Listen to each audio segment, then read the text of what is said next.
Okay, so I don't know. Do you guys want to like start off with like a history of who founded Move, like where this all began? Um, because he's a character. He is something fucking special. Um, so the guy that founded the Move, like cult, like some people call it a cult and some people like don't. They call it like a black activist group, which it wasn't.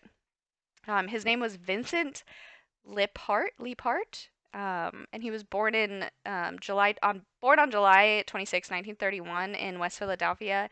His father was named Frederick, he was a handyman, and his mom was Lenny May.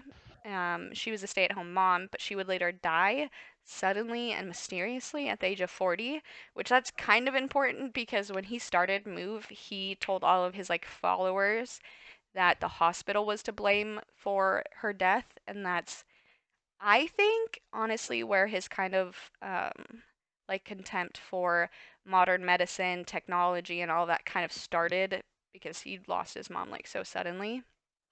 Um, Right.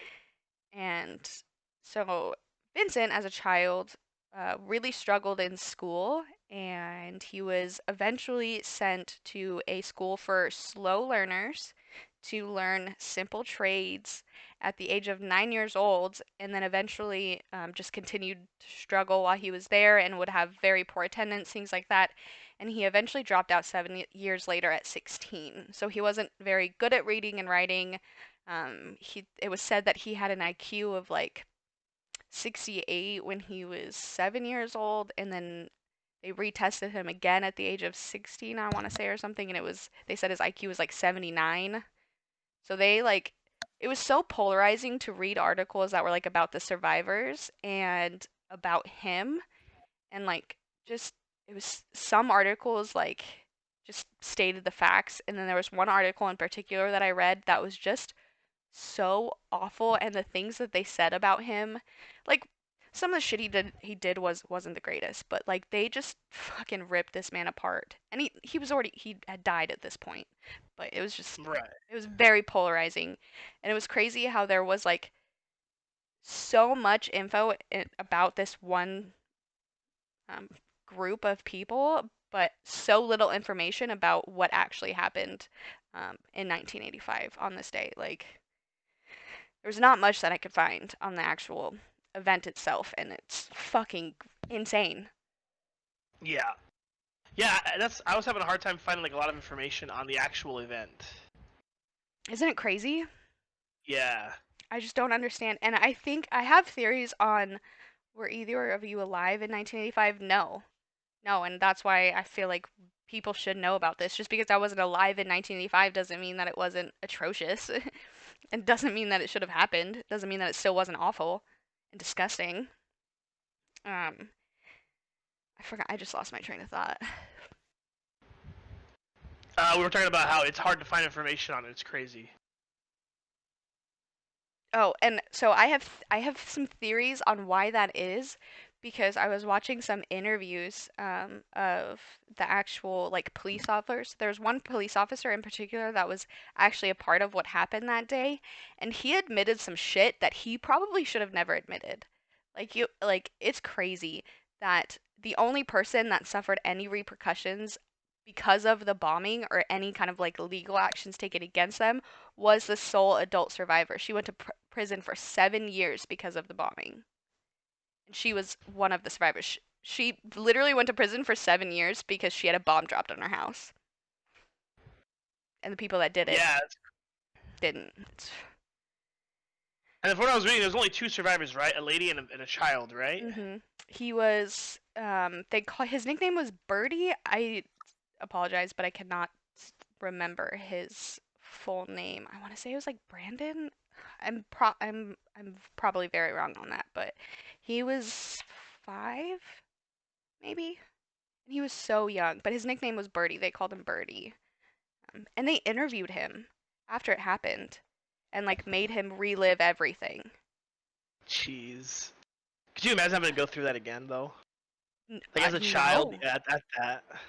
It's it's so horrifying to me, honestly. So, after Vincent drops out of school and stuff like that, not much is known, like really what he did for the next 4 years. I could not find anything of like jobs he had, what he was doing, nothing. The only thing I could find was that he was drafted into the US Army at the age of 20 to fight with an infantry unit in the Korean War, and he served almost 2 years in the Korean War. There's not much said about his what he actually like did or anything, and there's so many gaps just like in the timeline of his life that it's like Right. he wasn't doing much, but pretty much he was in the military and he was infantry for almost 2 years and then got out and for the next I want to say probably so he's 20 so 22 he married his wife like the next 7 years. There's not much information on what he was doing because after the army, when he was 29, well, after he got out of the army, he met his soon-to-be wife, Dorothy Clerk, which, fun fact, she actually, for like, after she left him and stuff, and when this article was written, she referred to herself as Princess Dottie. I don't know why that was in one of the articles I read, but I was like, more power to her, Just whatever. Princess Dottie, okay? Oh my God. So she and Vincent would get married at the age of 29. They got married March 11th, 1961, in their home. They were married by a local minister, and people would later describe their marriage as ordinary, very loving, very normal. I think it was said that they had 10 children. I think. Or no, holy that was shit. not, no, I'm sorry, that was not Dorothy. That was Vincent's mom, Lenny. She would have 10 children. So Vincent had 9 brothers and sisters, which I could not find any information about them. There was like nothing, not even names either. Like there's nothing Really? about his like actual family.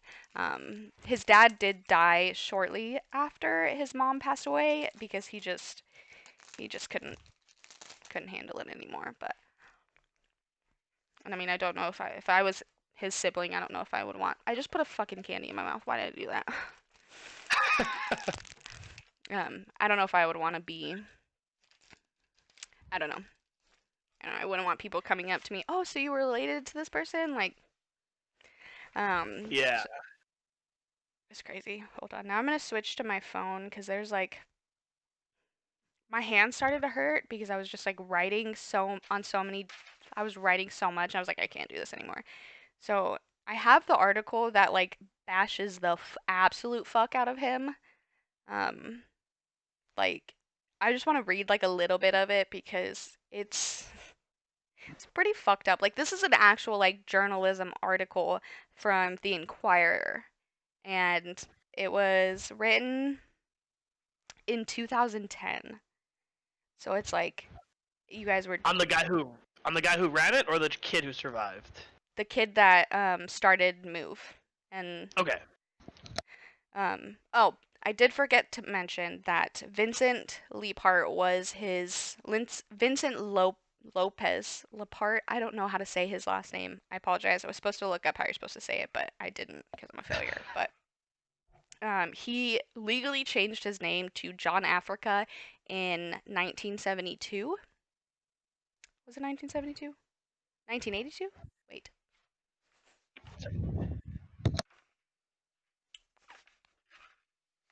why do I not have this? Where is it?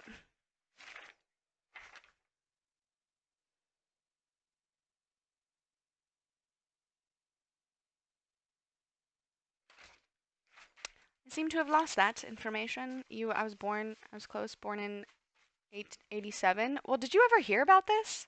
Like, I know you were like only 2 years old, but like, I can't imagine that they weren't talking about this then.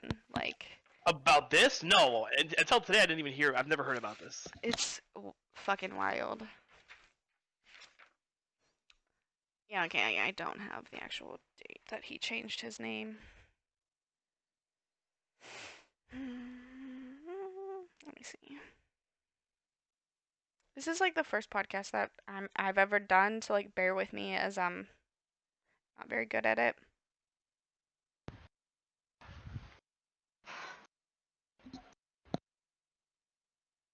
Okay, actually, now I remember. He did change his name legally in 1972 because that's when Move was founded.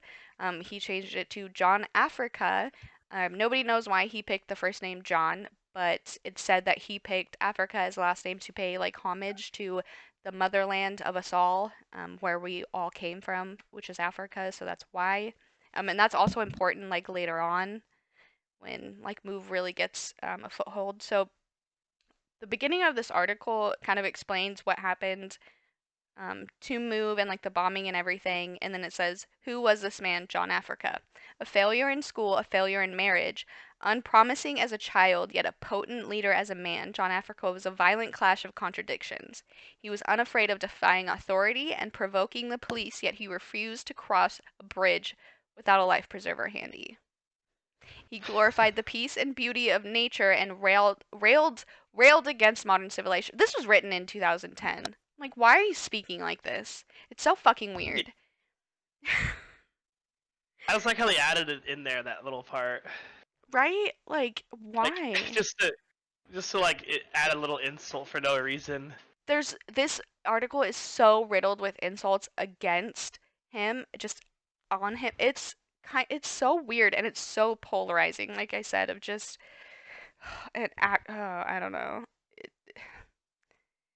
It like talks about how he was diagnosed as mentally retarded, which is a fact, um, but that he would manipulate people and how he single-handedly like manipulated a judge in court and a jury and got off on so I can't remember the exact charges right now, but oh, he's at one point he single-handedly divided just this wording is crazy. At one point, he single handedly divided a progressive housing cooperative, exploiting and co-funding the best intentions of a group of university educated idealists. And later, when he stood trial on weapons and conspiracy charges, his only court appearance as the leader of MOVE, he won a federal jury and outwitted a Harvard trained prosecutor who thought he had an unbeatable case. But you just called him mentally retarded in the paragraph before. That's impressive. Like, it's crazy. It's wild. Um, so him and his wife are married, and they moved to what was it? I'm gonna pronounce these names wrong, and I apologize. Um, hold on one second.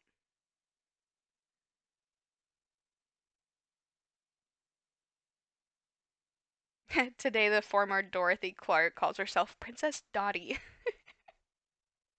It's so And there's nothing funny. to explain that, right? It just that's just Nothing. what she called herself for Nothing. no There's. like just okay. Copy that.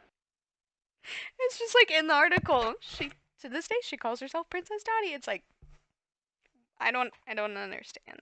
Okay. So, uh,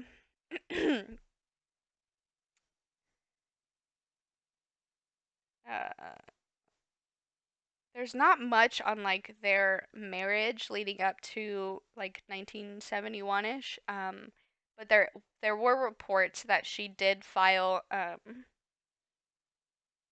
charges against him for abuse, but she would later state that their marriage was good and that it wasn't bad.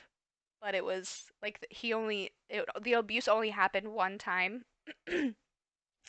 And it wasn't that bad and she forgave him and stuff, but it was bad enough that she like pressed charges against him and stuff. So it was like I don't know. But yeah, she would like talk about and she also, so they didn't have any children. She was infertile. She couldn't have children. And so she says Dorothy's inability to have children caused strains too, especially since Vincent had such a way with children and enjoyed lavishing love on them. Dorothy does not blame the collapse of their marriage on her failure to conceive. She says, it bothered both of us, but we got over it. Nor does she cite the abuse she apparently suffered at the hands of her husband. It only happened twice, she says. Still, the battering was a problem serious enough for her to call in the law.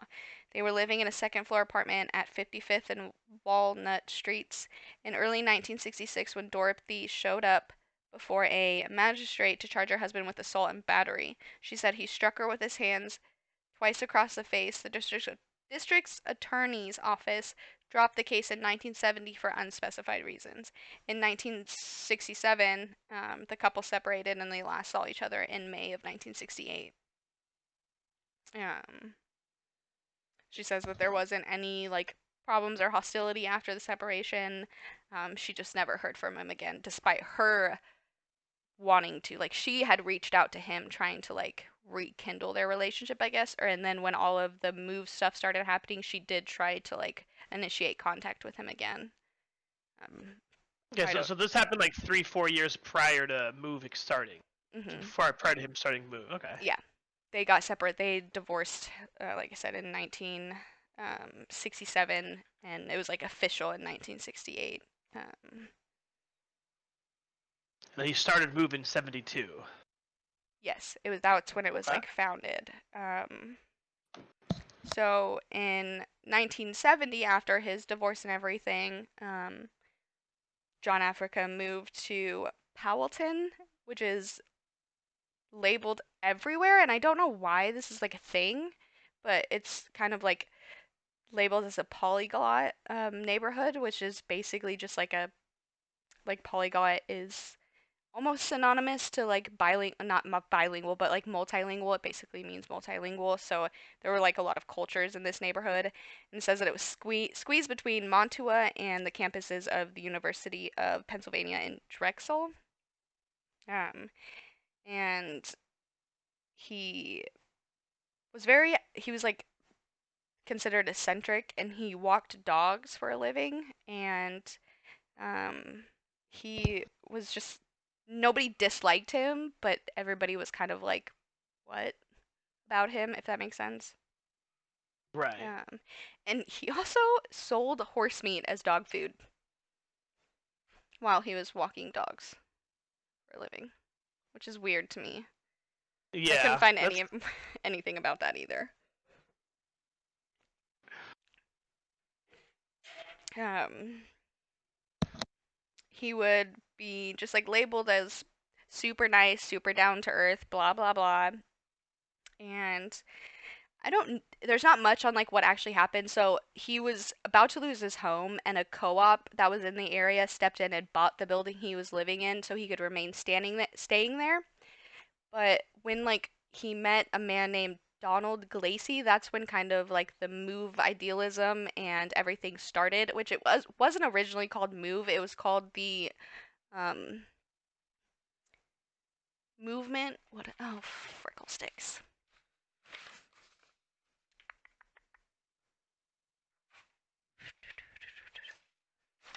Where is it? I don't even know. Frickle sticks. Um, why can I not find where I wrote down what it was called before? It was something about the movement, the Christian movement the for Christian. life. Yeah. There you go. The Christian movement for life. And nobody knows why it later, like very quickly actually became Move or why they just called it Move. It just went from the Christian movement for life to Move. I don't fucking know. Shit. It's just weird to me. Um, they used as like their manifesto or like their manuscripts that, hey, this guy on your stream is really hot. You hear that, Travis? You're hot. Okay, dude. Okay. um, so this whole co-op thing really confuses me because there wasn't like there was talks about like attempted murder and that they like threatened the co-op and things like that. Like it's just so fucking confusing and it makes no sense and it literally has nothing to do with the actual bombing, but it's just a part of the story. And Glassy would help him write basically his manuscript. It's like what is it called? Hold on. See, this is why I need to actually like write out better notes because I'm um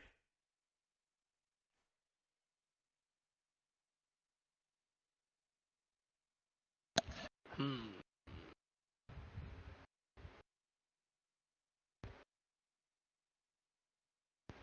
So basically, it was like 300 pages I of, oh, it was called the book or the guidelines, 200 pages that laid out the tenets of Lepart's anti-technology backed nature views. And because Vincent wasn't very good at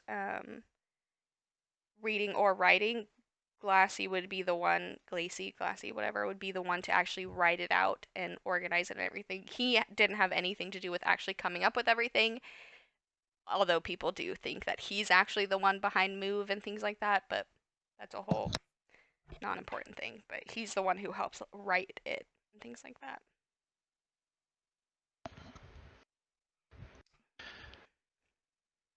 So the guy who started Move actually has a book out, a 200-page book. I don't know if it's actually it was made into a book. I didn't look at that because to me that's like not important to the bombing. But now that you actually like said it, it's like, wait, this is an anti-technology movement. Oh, it's a lot. It's a lot. Just bear with us. Um, Now that you actually say that, like I'm actually like really curious on whether or not there's actually like a book that was made of the book or it's called the book or the what did I say? The guidelines of Move, I guess. I'm gonna have to look that up. I don't have a pen in front of me. Damn.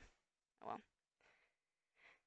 Um, are you able to look that up, Travis? I'm trying to look it up right now. Dude, could you imagine?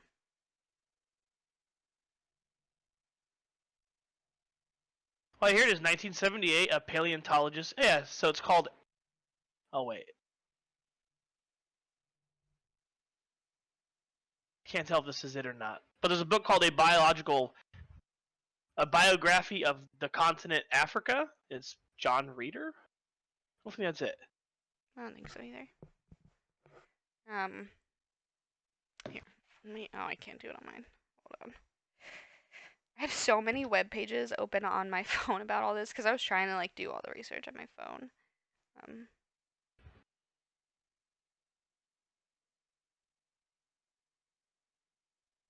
Hmm. I can't find it just because the searches for Move is so vast. Uh,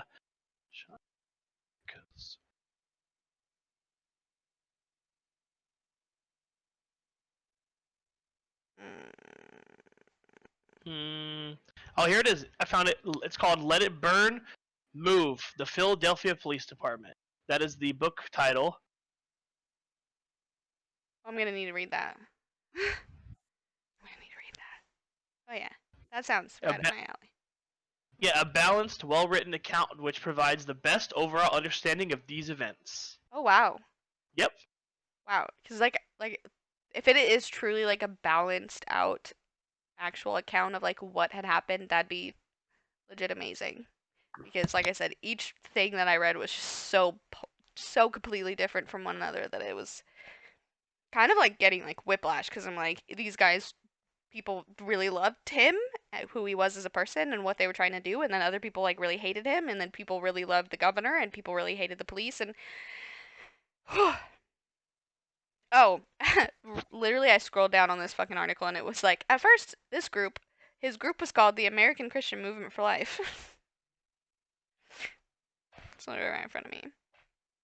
um okay, so we can now start talking about like the actual bombing and kind of like what led up to it.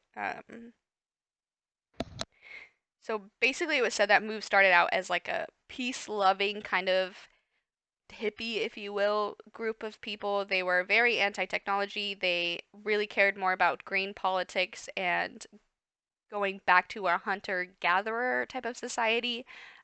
They really opposed modern medicine, science. That one kind of was like, okay. And then technology as well. And they were always doing some kind of like demonstration that was always peaceful. They never really started any kind of conflicts. However, they were very loud.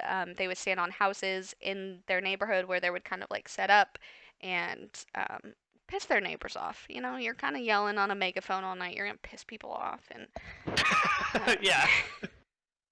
and people were interested, and they wanted to hear what these people had to say, specifically John Africa, because it was said that he kind of was very persuasive and he had an authoritative tone and he was very well mannered and seemed very educated and philosophical and just was like really good with his words, which is wild because they literally labeled him mentally retarded fucking 5, 6 paragraphs ago. But he was said to be like a guru, and he was quickly becoming sort of like you see other cult members or cult leaders becoming kind of put up on this pedestal and like worshipped, and everybody listens to him because they just agree, and he's so convincing and almost in a way manipulative. And he eventually was like taking in people that were lost, I guess, like drug users, seekers, ex-convicts, things like that, lost souls, he called them. He would give people shelter, and if somebody was addicted to drugs and came to him, he would help them get off the drugs. So, I mean, kind of sounds like a stand-up guy in my book. Just saying. Right. Like, um, and while he was doing all of this, and while he was like giving out orders to like his followers and stuff, he really kind of like stayed in the background. He didn't go out. He was kind of a hermit, they said. He wasn't um, big into interacting with other people. He didn't want to be seen, things like that. He made his followers swear off of like junk food, and he didn't allow them to eat junk food, meat, things like that, and he like forced them to be, not force them, but you had to be like physically fit, I guess. What else? Yeah, that's what I was reading. Is that he like forced veganism onto a majority of the people. He forced them to homeschool, or Hmm. allegedly forced them to homeschool everybody that was a part of Move. Was essentially, if you were part of Move, you had to be homeschooled, and like a big movement, like a large part of their movement was against like zoos and animal, Hmm. the mistreat, or I don't know how to say that correctly, the mistreating of animals. Mistreatment of animals, yeah. And Yeah, one of the more notable demonstrations that they did was actually at the zoo, protesting against the cruelty of animals and caging them and things like that in the zoo. And that was, again, a very peaceful. They didn't have guns and things like that, so I don't know. But yeah, they really were more of that like pure lifestyle, I guess. Um, and they, um,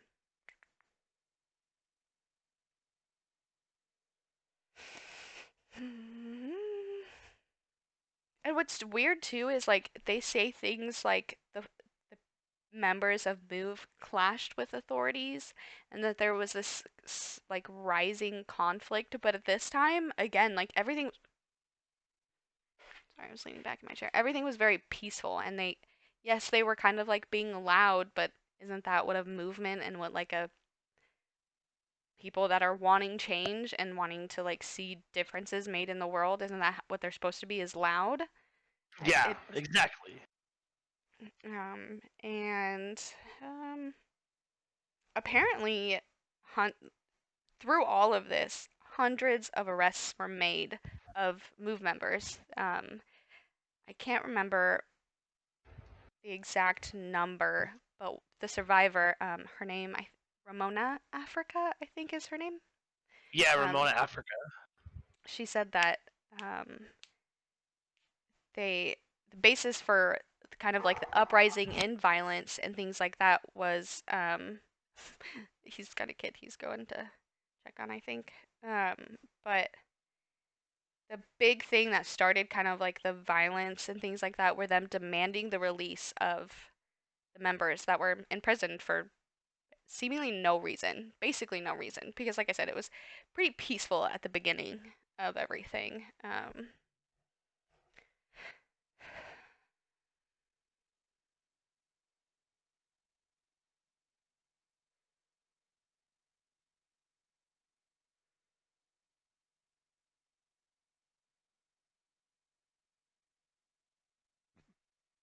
Excuse me. I'm so sorry. He'll be right back, I think.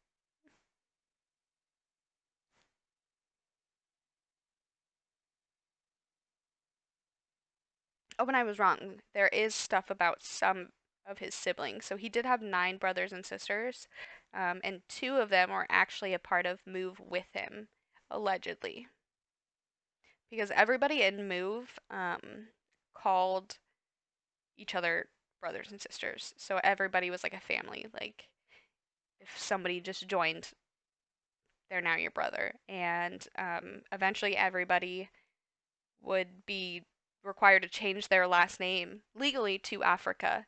So they would all just become one big family. So allegedly, two of his sisters were in Move, members of Move. Um,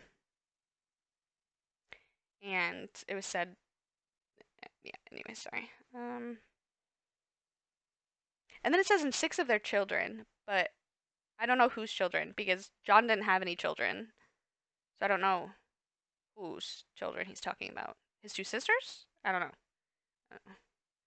But that's, I guess, there's nothing else on the rest of his brothers and sisters, but allegedly two of his sisters were. Um,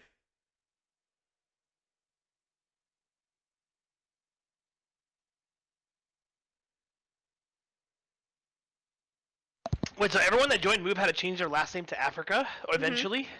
Yep, that's why Ramona's last name was Africa, and when she speaks about other members and even the child survivor, Birdie, his last name was Africa. So everybody in Move was a family, and they all had the last name, the surname Africa. Huh, that's pretty weird. Legally too, which is the crazy part.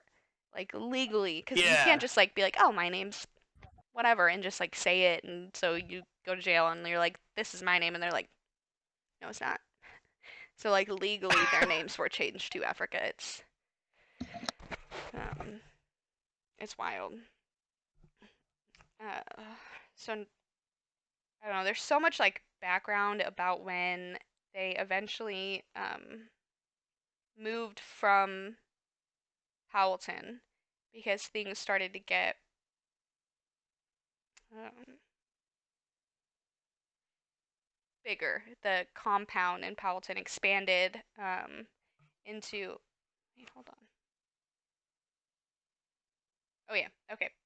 So in Powelton, that first house that he had lived in, they took over the house next door when those tenants moved out. So it, I don't know if you've like read about row houses, but they're essentially like townhomes that are just connected, like one next to each other, not on top of each other, but just like stacked side by Right, side. right. Yeah, I did read about that. And so in Powelton, the compound or the head, they keep referring to it as a compound, but I'm like, it's literally a home. I don't know why you're calling it a compound. Like they fucking cemented or like put metal fucking barricades on the walls. Like, anyways, they expanded into the house next door after those tenants moved out. They didn't like sign a lease or anything. They were just like, this is ours now. We're taking it.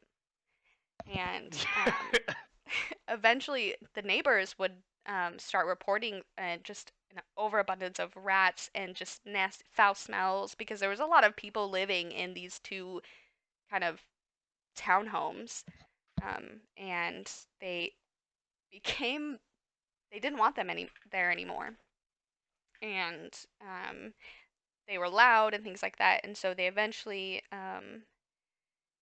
the co-op made him move out essentially, and um, You mean move out of the house that he didn't? That he didn't? He just kind of mhm. like took over. Yeah, it took no out of Powelton completely. It took about I think I want to say like 8 years for them to be like, no, you gotta go, you gotta go, bye. Um,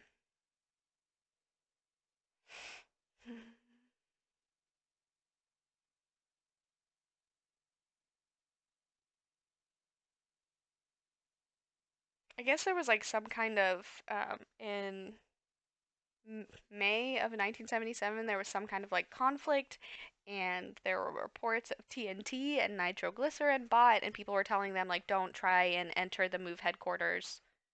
Um, in an attempt to harm them because they will retaliate, things like that. And they were like, okay.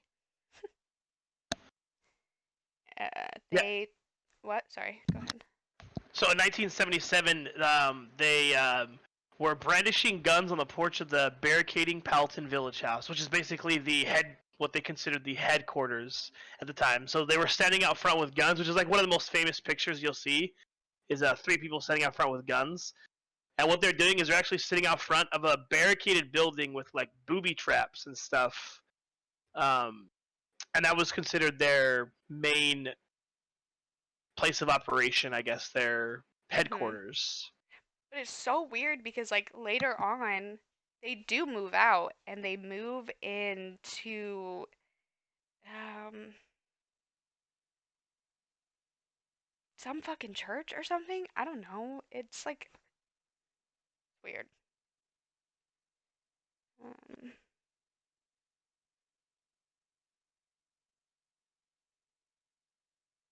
After a blockade failed, so this was in August of 1978, the tense deadlock at Move's barricaded compound finally exploded in violence. Oh, I didn't. Wow, how did I miss all this? After a blockade failed, after negotiations failed, police moved in, and during the exchange of gunfire, Officer James J. Ramp was killed, and 10 other police officers and firefighters. Oh, I did read this. Um, was killed, and 10 other police officers and firefighters were wounded. One by one, 12 adult Move members, were at least driven from the compound, flushed from his basement by water, and John Africa was among them.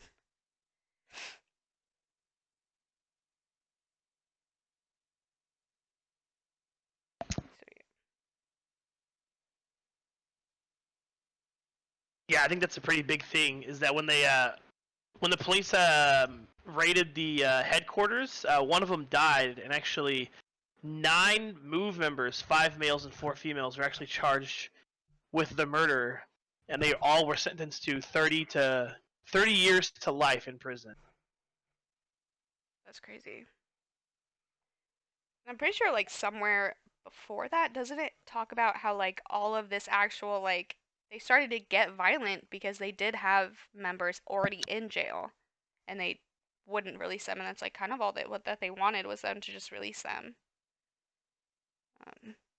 And then even Yeah, so from after, sorry, go ahead. so, so from what I'm reading or what I've read, I guess like one of the big issues with everything and why everything spun out of control was actually the mayor. Did you read about that? No. See, they don't say anything about them really much of the mayor in this one, which, So the mayor was supposedly this like super racist guy who was against black movements as an entirety, and he like essentially they like paint him in like almost every article as just like this super racist evil guy. And essentially what he did is he hated these guys and he arrested, I believe it was 3 of them with false charges. So three okay, I people went to did. prison. Yeah, and it was like one of them got 9 years for a crime that they did not commit, and that was like the turning point of when Move went from like a passive, non-violent to a more aggressive, trying to get change now, and trying to get like things to be different. Essentially because the mayor like basically was just treating it as he hated these guys and he didn't care. Hmm. So I'm reading uh, uh, Glassy, the one that helped John write the book or the guidelines. He was sent out. He was put back on the street after a mock arrest, and to serve as a spy, actually within Move, which is fucking crazy. Um, Wow. yeah.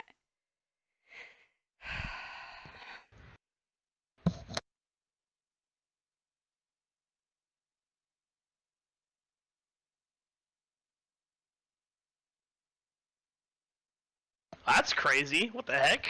Right. And some people even will say, like, there's also another article that I had read was saying that people believe that Glassy was actually behind all of this, and he was actually the one with all of these, like, cultish I- ideals and things like that, and he's the one that actually, like, came up with MOVE, or the American Christian Movement for Life or whatever, um, because of the way that John Africa was seen in his, like, younger days of not being very smart, but Glassy went to college, got a degree, things like that. He was at the University of Philadelphia and graduated from there. And so people were like, "There's no way that John Africa did all of this. Like, Glassy was the mastermind, but also he was a spy." So it's Right, that's really weird. I didn't read that. I thought this is the first thing I heard about him being a spy. So that's kind of even more crazy then. oh, that's not even the craziest part about all of this. Um, so he was undercover, and it says that his diciest moment came when a wiretap revealed that several MOVE members had become convinced that he was somehow planning to raid the group's $26,000 bank account at PSFS. I don't know what that is. They thought that Glassy was trying to steal money from MOVE, and they wanted a meeting and a confrontation. We were concerned that they were going to beat his head in. For a little guy, he had guts. He says, "I'm going down there. I'm not afraid." He was under a lot of pressure, plus the inner struggle between feeling that he's a traitor and yet feeling that he's doing the right thing. He was just in a pickle. I think at the time it was kind of purging for me. It seemed that this thing had gone wrong, and for a good while I had been a part of it. That was certainly part of my motivation at the time to rectify what had gone so wrong. um,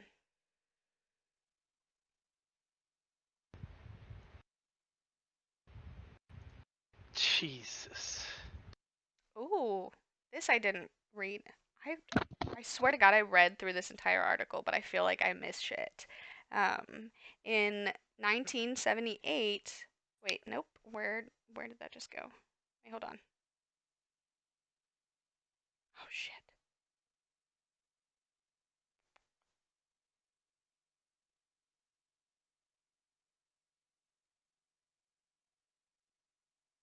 Oh no. Where did it just go? Shit. Fuck.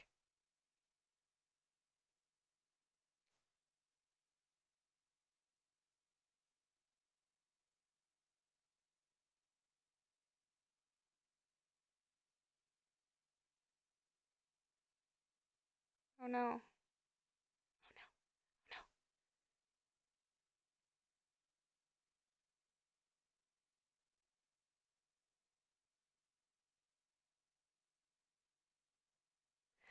No. Does this ever happen to you where you're like you found something and you're like, "Ow!" and then it's like gone?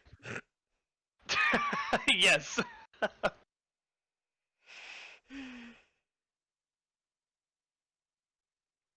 This was like important too. Shit, fuck, damn, dude.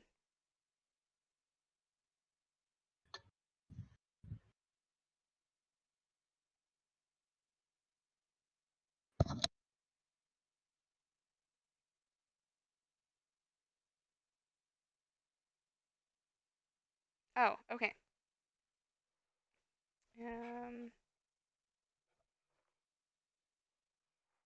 okay, so in 1977, 10 MOVE members, headed by John Africa, were indicted by a federal grand jury of charges of conspiracy and manufacturing and possessing bombs. But when federal agents and police went to serve warrants, John Africa was gone. Um, that was before the, yeah, that was, wow, okay, that was before. Oh wow. So John Glassy was a spy before those Darkfire cosplay, what's up? John Glassy was a spy before the explosion and everything, which killed the officer and and injured the 10 other ones. And it was found out right before, like a year before that had happened, that Glassy was actually a spy. So they found out that he was a spy, like 100%. Move did. Yes. Yeah. I wonder if that also had to do with like kind of what set everything off as like a like adding to the catalyst of this kind of explosive event that killed the police officer.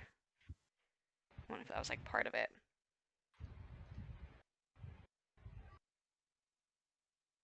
Huh. Yeah, crazy shit. Dude, this whole story is kind of like insane. There's so much to it, and it gets so fucking deep. And when we get to the part of like when I heard the one police officer that was actually involved in the actual bombing, he was one of um, the SWAT team members, I believe, or he was working with the team members that were trying to blow the holes in the sides of the house. And he's actually the reason why initially that the police started firing at the home. And he was the reason why they started to open fire on the house. And well, I'll get into that. Like it's and he straight the worst part is like he straight up admits it and it's horrifying. So basically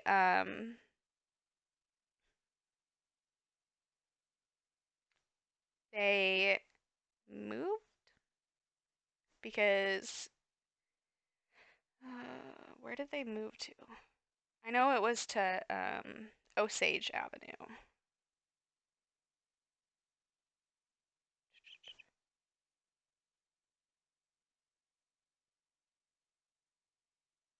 Because the compound that was bombed wasn't in Powelton. I'm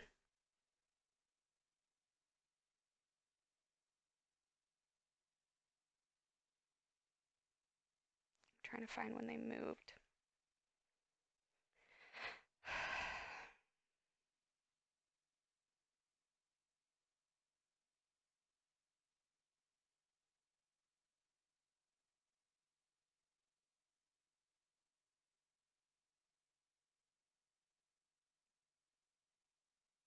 Oh, this is like talking about his like charges when he was actually like put on trial and things and all of that. Mm,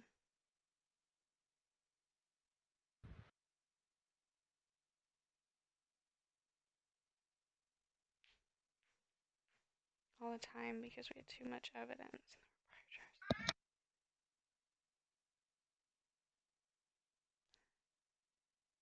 Oh. um.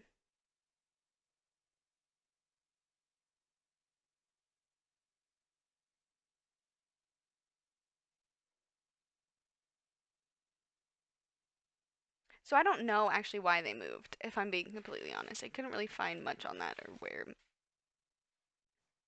Um,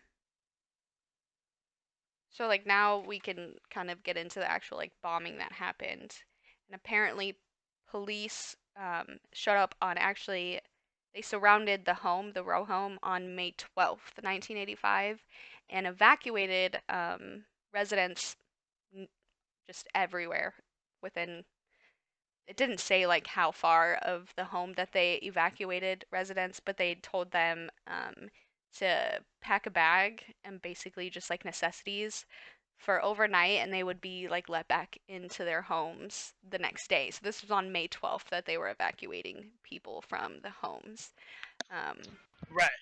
and that's kind of when it all like shit all went down. And basically, it was said that a standoff had begun because police showed up and were yelling on blowhorns or bullhorns. Is that what they're called? It got really dark in my room. Holy Yeah, yeah, shit. bullhorns. Bullhorns, yeah. Um, basically telling them come out with your, like the normal standard what police yell at people to get out of like criminals to get out of their homes. And it was said that over 500 police officers armed tooth and nail with flak jackets, tear gas, SWAT gear, 50 cal rifles, 60 cal rifles, and a anti-tank machine gun. Not, I'm sorry, not 50 and 60 cal rifles, but 50 and 60 cal machine guns and an anti-tank machine gun. It was also said that the deluge guns on the fire trucks were pointed at the house. Um, but it blows my mind that over 500 police officers arrived to swarm this house, which held what, 12 adults, 11 adults total. Yeah, that's It's kind that's of kind of overkill. crazy. Yeah, it gets really, really overkill. Holy crap! So they also had the helicopter on scene, which will come into play later on, and they shut off all the water and all the electricity across the entire block.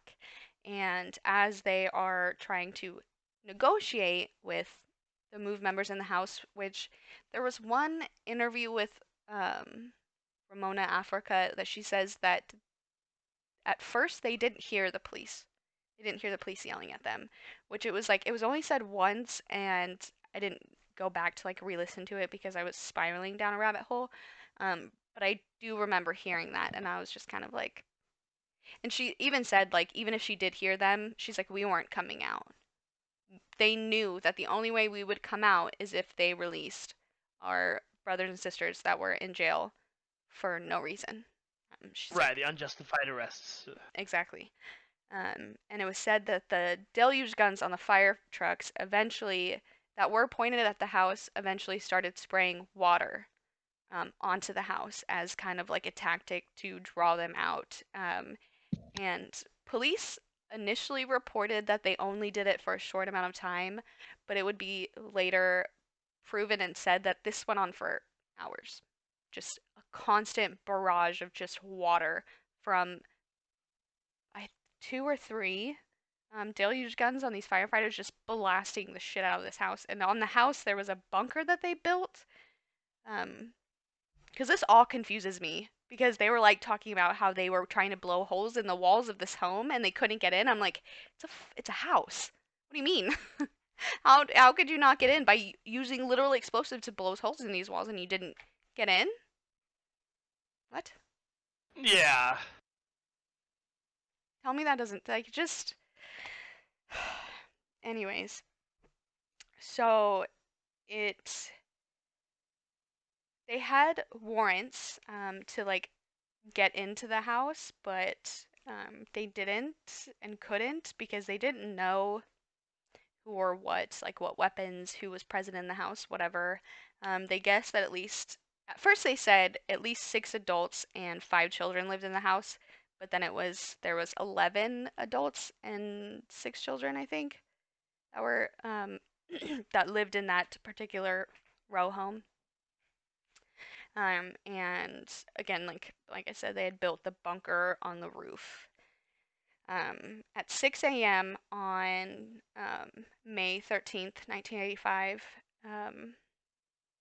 police informed the MOVE members they had 15 minutes to come out of the compound. Allegedly, allegedly, because in the first article I read, this is what it said, that somebody from inside the home, one of the MOVE members, began to fire at police. This is where I was talking about that the police officer that was interviewed actually admitted and said that when they were on the side of the house with the SWAT team attempting to blow the hole in what they called a party wall to get into the Right. house, he said that they noticed kind of an arch of holes and they assumed it was bullet holes, so they just assumed that the MOVE members were firing at them. Right. No gunshot. They didn't. I I feel like you'd be able to hear that, especially if they're that close to the house, right? That's what I'm saying. Because he was like, we just assumed that they were shooting at us through the wall. So I'm like, okay, you saw these holes, but you didn't see any actual bullets, and you're telling me that you blasted a hole with C4 on just a house in Philadelphia and nothing happened. You couldn't get in. And so those 500 plus police officers that were at the scene returned fire and would fire over 10,000 rounds of ammunition into this house in the span of 90 minutes. Jesus, 10,000 rounds? Yeah. They eventually had to call the local police academy to send in more ammunition. Wait, so they shot 10,000 rounds and then they ordered more ammunition for Yeah. 12 people inside of a house. Yeah. Okay, makes sense. Makes sense. Kind of, not Um, really. and so during that 90 minutes of gunfire, the SWAT team, there was another SWAT team on the other side of the row home. These SWAT teams were in other people's homes. So they overtook somebody else's homes and attempted to blow out the walls. And Ramona would later say that they didn't attempt to blow out the side walls or the party walls. They blew up the entire front of their home. And just like there's a picture of it too where that's not that Yeah, much if you're talking about 500 cops. It is when you're talking about firing on a single home full of only 12 adults and 5 children. It's a lot yeah. It wasn't like a city. It was literally one house. with 12 people in it. Yeah, with 12 people in it. Um, so there is a picture of the home before the bomb was dropped, and it's just the entire front wall of it is completely just decimated. And you can see the bunker on top of their house. Um, and I wrote in my notes, I was like, they set off more explosions to attempt to gain entry, but were again unsuccessful. And I was like, how? How? Yeah, that doesn't make sense. And I tried to like look up videos of like maybe somebody had videos of the inside of this home or their bunker, but the only thing I could find were the picture of again the front of the house just demolished, and then pictures of like overhead where you can kind of see the bunker. Which Ramona did say that they kind of like fortified the walls and stuff, but I'm like, these are just like common citizens that like don't most of them don't have jobs, things like that. Like, how did they get the materials to fortify this row home so well that literal SWAT teams couldn't blow up the walls to gain access to their home? Yeah, that's. Oh god, there's a lot of missing facts in this story. I think. Yeah. But it was also like wild to me that that police officer straight up admitted that they just assumed that they were shooting. That cord is used to pop doors and walls. It's not like C4. No, they were using C4. It's yeah, they were using C4. They used C4 not only in the bombs that they dropped on the home, but there was so at first it was said that there was only one bomb present, and that they had to go get it. However, they didn't. The helicopter never left. The bomb was already present on the helicopter. Um, which was they called it a sack or a satchel, but I'm like a satchel I think of it as like this big, and I don't think you could fit C4 or like that much C4 in a little satchel like this. So I'm you can there is a couple videos of you can actually see the helicopter dropping it, the police helicopter dropping it, and it looks pretty big to me. It's a bomb, like it's kind of big. Sorry, I'm thirsty. um, So not only did they flood the house with the deluge guns from the fire department, attempt to blow out the sidewalls, and then blow out the front of the house, which they still didn't have access to the house, but the entire front of the house is missing. But not only did they do that, but somehow um, they couldn't. They not. I'm sorry, but somehow they released gas into the home after they had done all of that, and So after they. So let's recap. They shot 10,000 bullets. They blew off the front of the house, and then they tear gassed it. oh, and they flooded it. You can't forget the part that they flooded it Oh yeah, with yeah, that's right. That's two right. or They, three they flooded deluge it for guns. hours. That's right. They sprayed water on it for hours. So And they shot again, 10,000 rounds.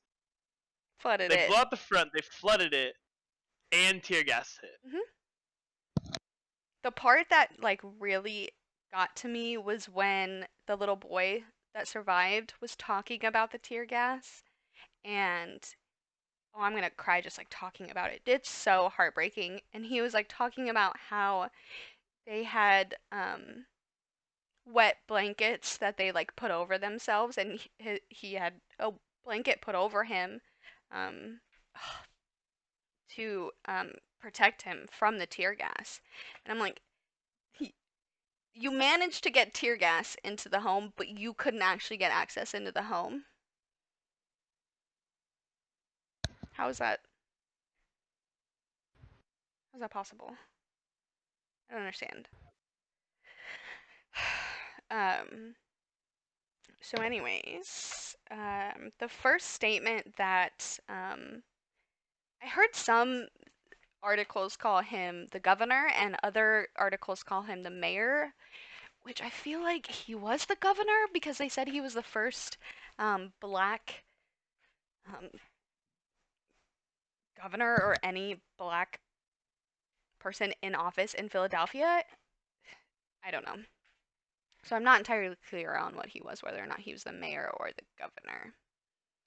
He really tried to make himself seem innocent through all this, which is fucking wild. But the first statement that he the first notable statement that he made was that in a press conference he stated he wanted to seize, and I quote, seize control of the house by any means possible, unquote.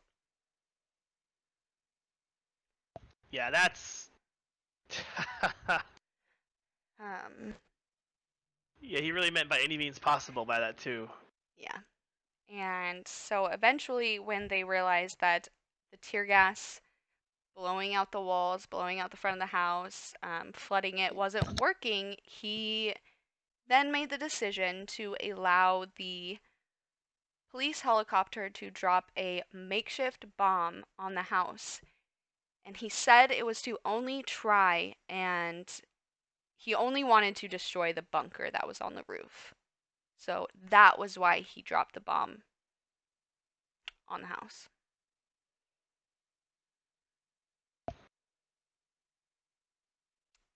There were accounts of somebody had said something about gasoline being stored on the roof, and I think one like reporter was interviewing a police officer or something, talking about, well, did you know that there was gasoline? And they were like, no, we didn't know gasoline was on the roof. And everybody's like, there wasn't any gasoline on the fire or on the roof. This fire didn't start because you dropped a bomb and there was gasoline on the fire or on the roof. Wow, I can't talk. The fire started because you dropped a bomb on a house.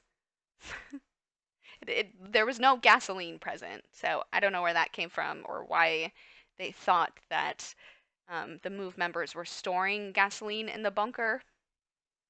I don't know, but that was one thing that was said that confused the fuck out of me.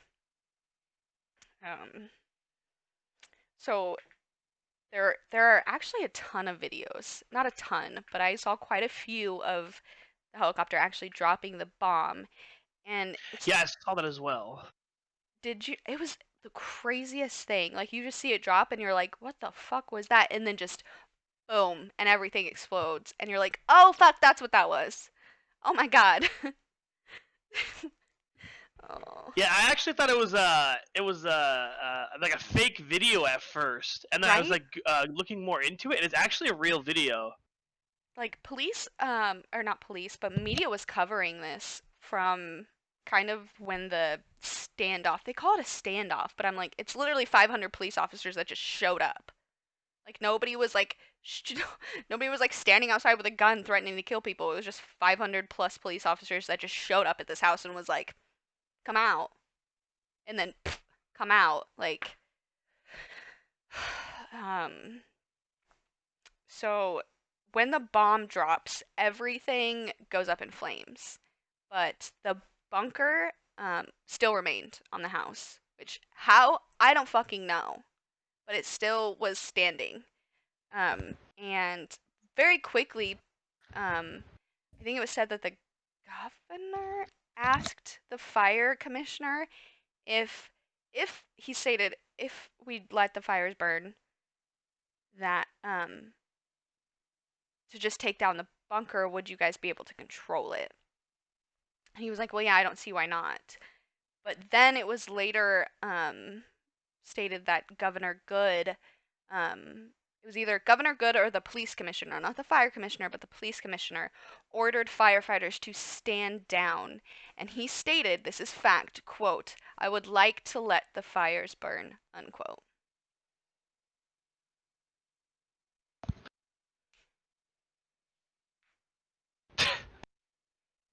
Right? Straight up. That was a fact. And there is a video of the press conference that he held where he does state that, but he didn't actually admit to that until years later. Um, and so within 45 minutes of the bomb being dropped, three more houses were had the fire had jumped because Travis or another podcast, yeah, buddy. So within 45 minutes of the bomb being dropped, the fire had jumped, and three more houses were now in flames. And eventually, the moved compound with the bunker still standing on top eventually just collapsed in on itself. Um, and then within 90 minutes, the entire block on both sides of the row houses, so like one street's over here, the other one's, and there's two like houses facing out. That's a horrible description. I'm so sorry, but it was completely in flames within 90 minutes of the bomb being dropped.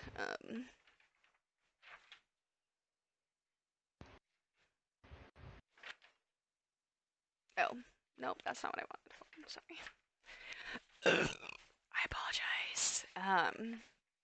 So that's just within 90 minutes, and then by that night, finally, the fire department and everybody they were trying to gain control over the blaze, but it was already too late.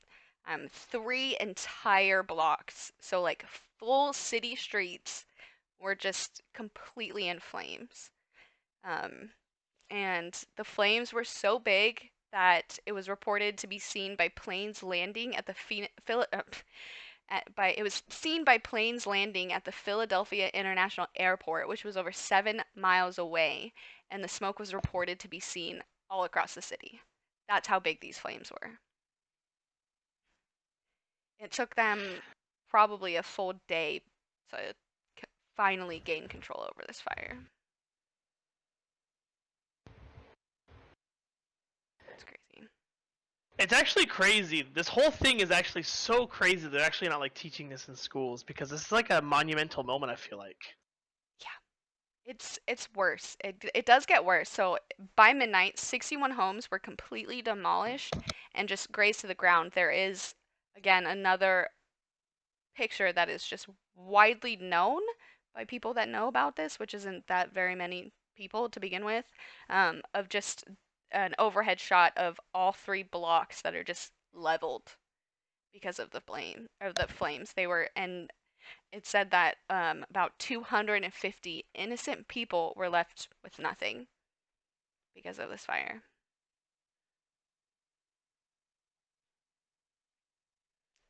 And also,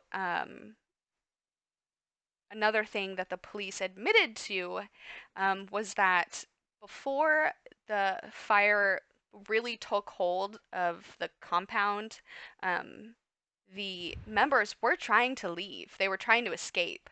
And the police officer talks about how he remembers um, a man attempting to come out, but he said that he's pretty sure he was holding a rifle.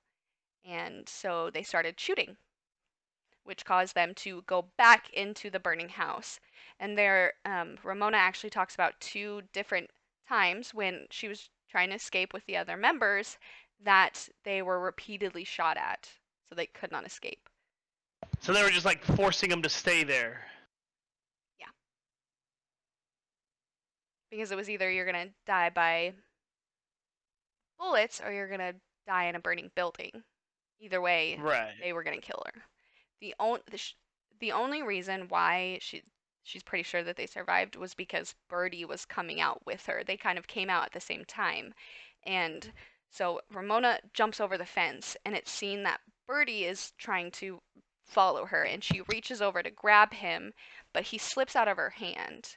and falls and hits his head. And they say that he might have lost consciousness because he wasn't moving. And the police officer that admitted to assuming that they were being shot at because of holes in the wall said that he was going to go over and help Birdie, but another officer stopped him and told him that it's a trap. And so he didn't go over and help him. And eventually, Birdie did wake up and tried to, again, jump over the fence. And the police officer said that he reached over to pick him up. And he's like, I'll never forget it. I grabbed him by underneath the left arm and picked him up. And we were walking back, and he's got burns on his face. And he's just saying, "What? I'm hungry. I'm hungry." And he's like in tears. And I'm like, I kind of don't feel bad for you. Stop crying. I really don't feel bad for you because you were literally just shooting at the people to trying to escape, and then another officer tried to stop you from helping a fucking 5-year-old child, saying it's a trap. Yeah, that's And despite all of the admissions in these interviews and such, nobody was charged with anything. Nobody responsible for the bombings. No, nothing. Nobody was convicted, tried, no legal charges or anything were taken on anyone but Ramona Africa, the only survivor of the bombing on the house. And she went to prison for 7 years because a bomb was dropped on her house. So, yeah. Even to this day, they're actually still. I don't know if she's still alive. she is. But there are people still like fighting for her case of.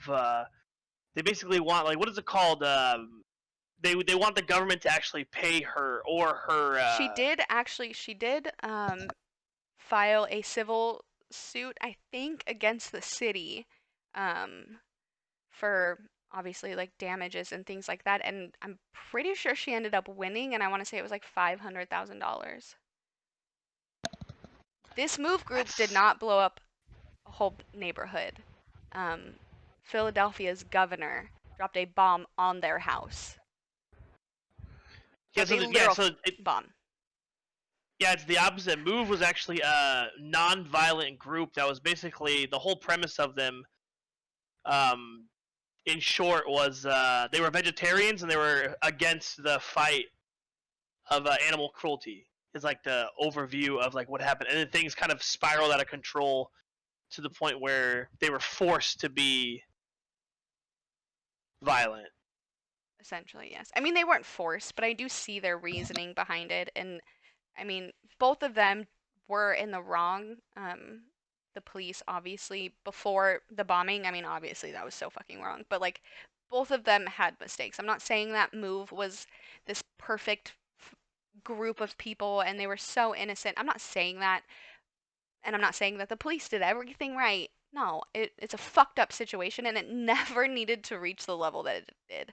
500 police Yeah, officers for 12 people is fucking outrageously wild. And this only happened, what, 30 years ago? I'm bad at math. Like, 40 something years ago, because 78, or 85. 85. Yeah, 35 years ago. 35 years ago. Pretty. Yeah.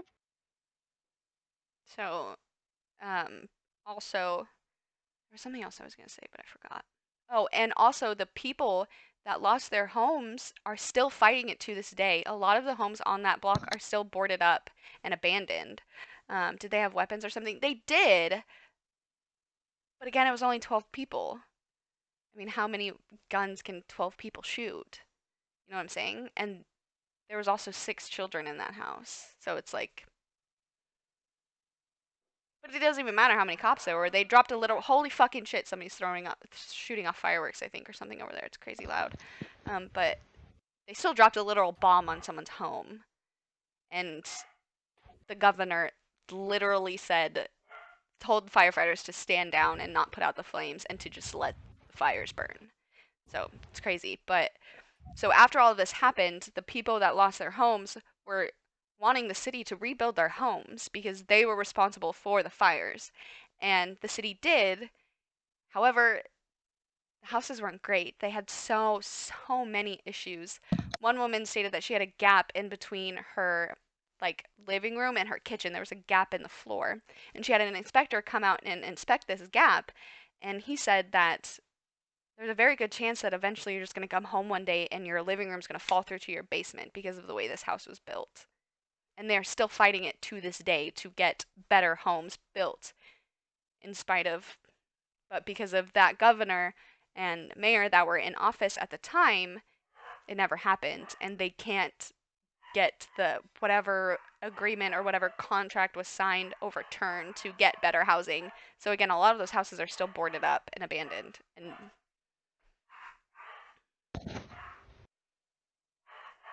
Yeah, so I read that they did a quotation mark quick fix, and it was like the shittiest housings that was mhm. like ever built, and they were and that was like their way to get out of it. They were like, you guys got houses, Yep. and they were like so shittily built that it was like pathetic to Yep. even call Plumbing like what they problems, were insulation houses. problems, actual construction like foundation problems. Just it's so sad because these families, they were completely innocent in everything. They just had the misfortune of living on that block, and their entire lives were literally ruined because of this. And they lost everything. It's just, it's mind blowing. Cheap contractors, typical. Cheap fucking government, man. What the fuck? Cheap contractors, typical. It's so much. And so the houses that were destroyed were rebuilt. Yep. And to this day, again, they're still fighting it. They're trying to get the contract that was signed regarding the rebuilding of their homes overturned to get better housing. And so they can essentially rebuild their lives, which have been ruined for the last 40 years. And they had to start all over. Oh, so that was another thing, too. They passed inspections, which meant that these houses were livable, but in reality, they weren't. These houses were completely unlivable with the insulation problems, the plumbing, all of that. And so it's a complete fucking mystery how they even passed inspections to deem them livable for these families to move back into their homes. Yeah. Yeah, that was the only qualification of an inspection back then. Is it livable? I think I read on the inspection tier list of like back in the day, because that was something that came up with this, and it was like livable means that it has four walls, um, a means of water, and a roof. And I believe there was like one other thing, but it was like the most basic thing. Like a box could technically be passed as like a livable residence in like 1985 because the guidelines for what considers something as a livable residence was so low that it was like four walls, a roof, and a means for water. It was like a technically could be a livable situation. My dog won't shut up. I apologize. But yeah, so it's still so fucking wild that they literally blew up these people's homes and they did nothing to help them in return. And they didn't do anything about it. It's just crazy. There is a YouTube account on YouTube, go figure, called, hold on one second. Well, shoot, where did it go? Oh, I watched so many fucking videos today. So it's called Philadelphia colon the Great Experiment. What? I'm in the middle of something. What?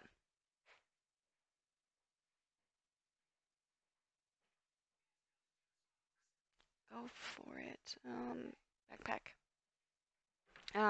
So it's called again Philadelphia the Great Experiment, and they do kind of go into some detail about the state of Philadelphia as a whole during that time, and they talk about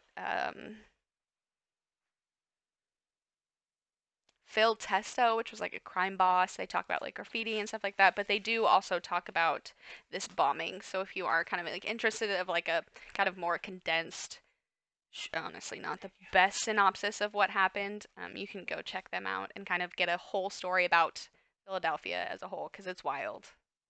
It's truly wild. The hair looks amazing. Thank you. Um, so yeah, wow, we've been at this for 2 hours. There's just so much about this story and just again how Fitz, thank you so much for the follow. My name is This is Beetlejuice. This kind fellow over here on the phone is super very cool guy. I forgot to put his fucking name up there. I'm a shithead. Hold on one second.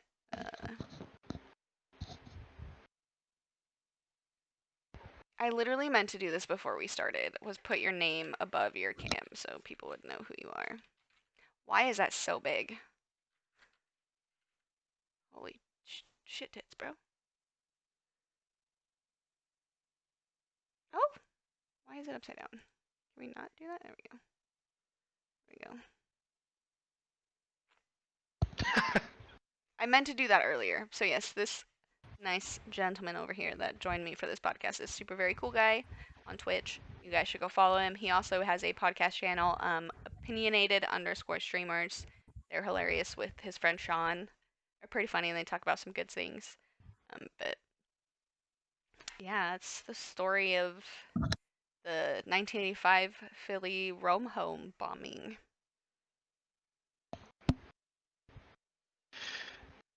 It's so like surprising to me that this is the first time I've ever heard about this. And like, did you watch the video, right? The bombing video on YouTube, I'm assuming.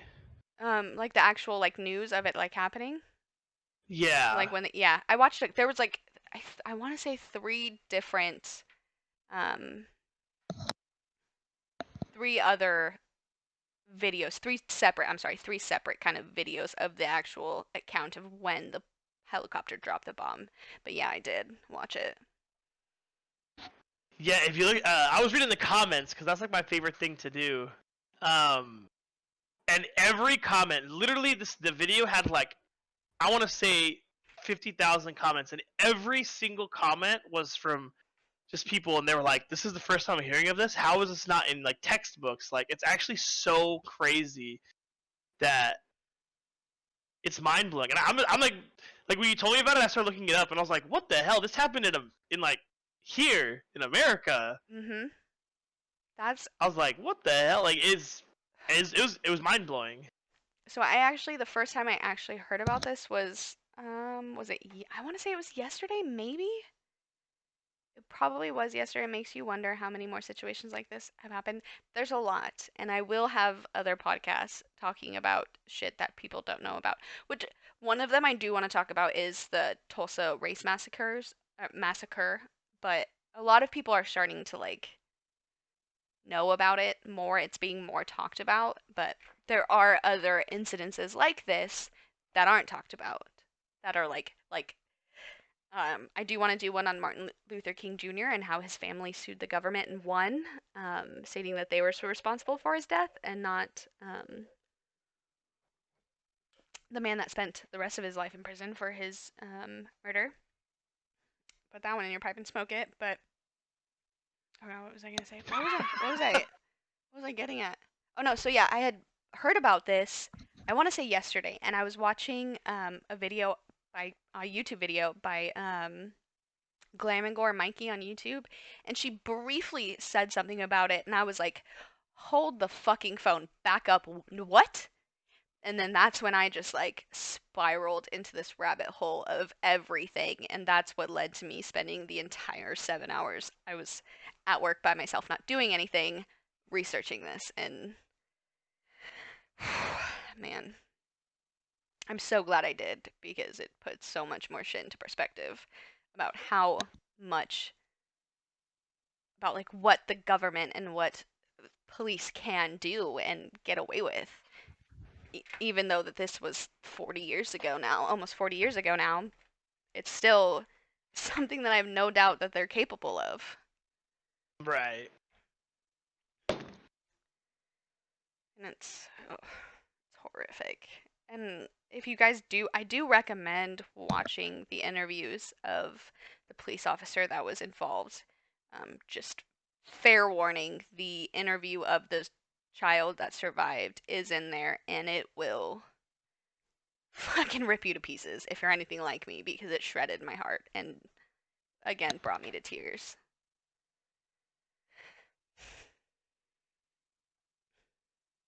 So yeah, I appreciate you coming on it. Plus, this is just the stuff that is public knowledge. Well, luckily, Ramona Africa still speaks out about this, and she has for years about what happened.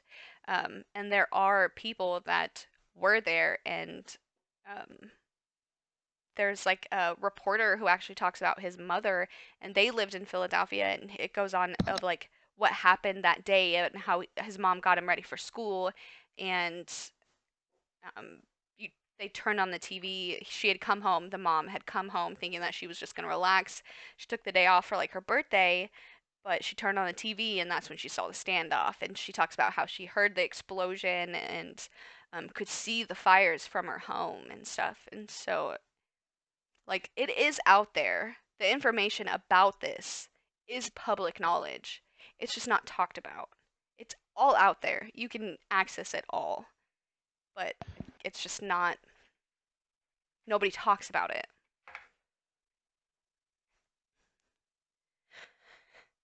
Did you hear about this Delbert Africa? Hmm?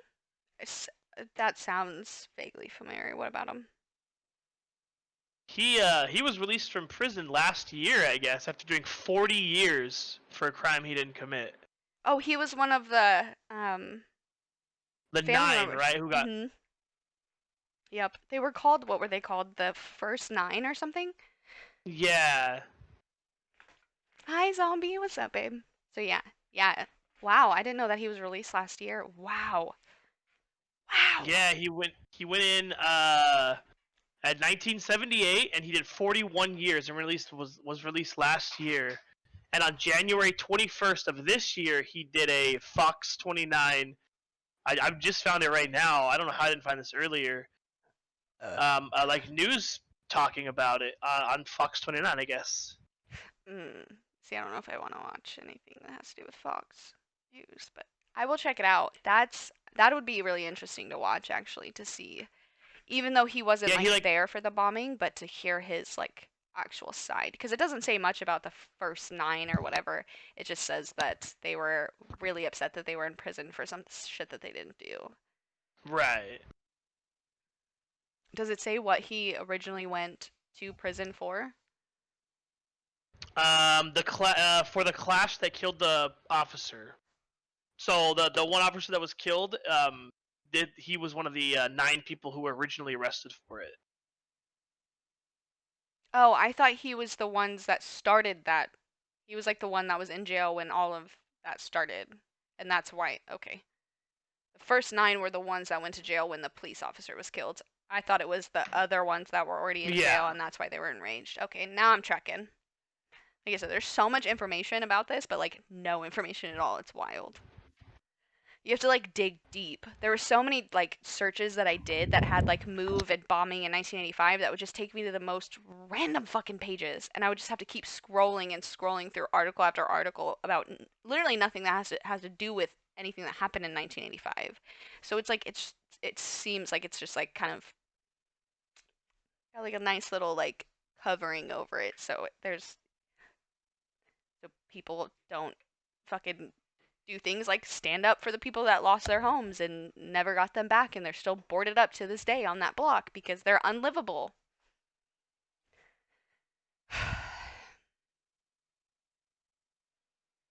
It's crazy.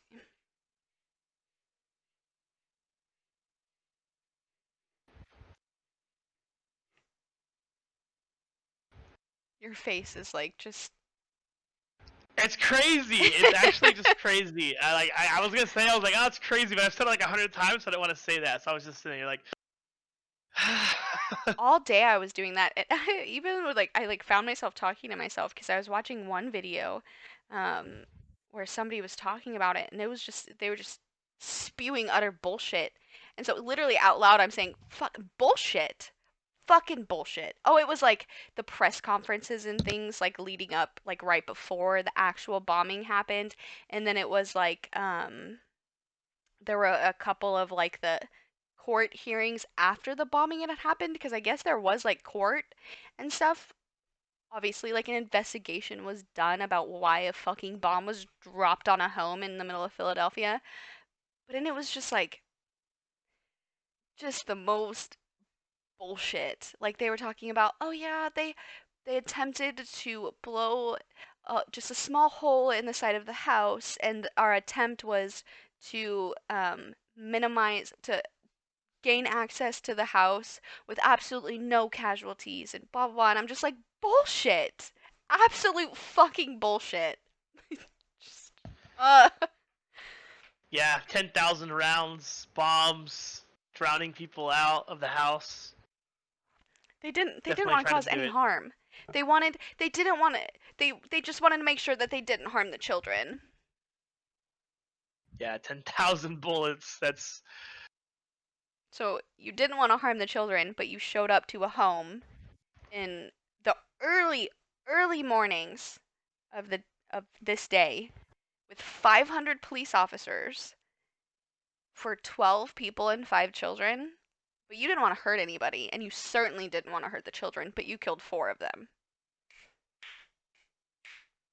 You really held on to your goals there, guys. A controlled explosive. Oh god. Luckily, like I probably would have vomited if they would have Brown used that chicken, term brown. because they didn't, thank God. TNAO Josh, thank you so much for the follow. My name is Beetlejuice. Welcome to the shit show that is my stream. This lovely human being next to me is super very cool guy. Go follow him also. Go follow his podcast, opinionated underscore streamers. You won't regret it, I promise.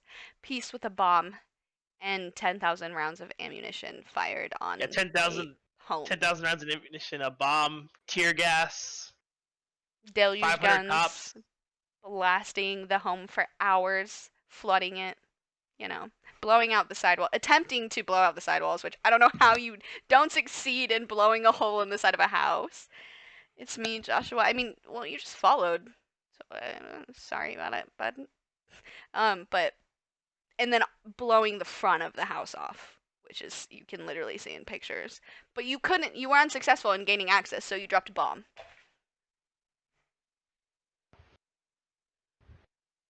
It's just crazy. It's it's like it's hard to even like comment on that. It's so dumb.